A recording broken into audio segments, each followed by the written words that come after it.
fading away like the stars in the morning, losing their light in the glorious sun. Thus would we pass from this earth and its toiling, only remembered for what we have done. Good morning. Today is the 11th day of the 11th month, and in a little over 2 hours from now, we as a school will fall silent for 2 minutes. The first 2-minute silence was held in 1919, a year after the First World War had ended. A war that was known as the Great War, the war to end all wars given the scale of the conflict and the loss of life. King George V issued a proclamation which called for a 2-minute silence so that, in perfect stillness, the thoughts of everyone may be concentrated on reverent remembrance of the glorious dead.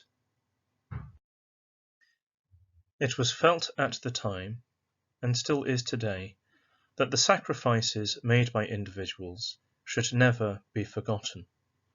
And we are reminded of some lines of poetry that are often found in war cemeteries.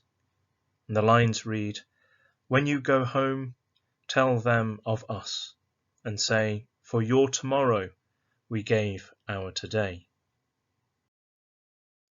For your tomorrow we gave our today. In these selfie-obsessed times, it is perhaps challenging to know fully what the world was like in the early part of the 20th century. Difficult to understand what it was like to live in those times.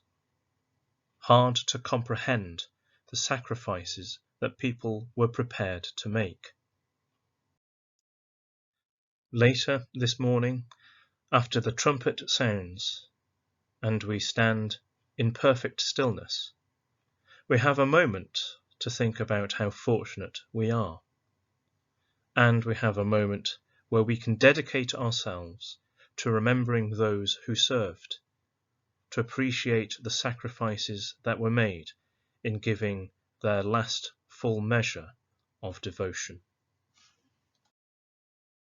They shall grow not old, as we that are left grow old. Age shall not weary them, nor the years condemn. At the going down of the sun, and in the morning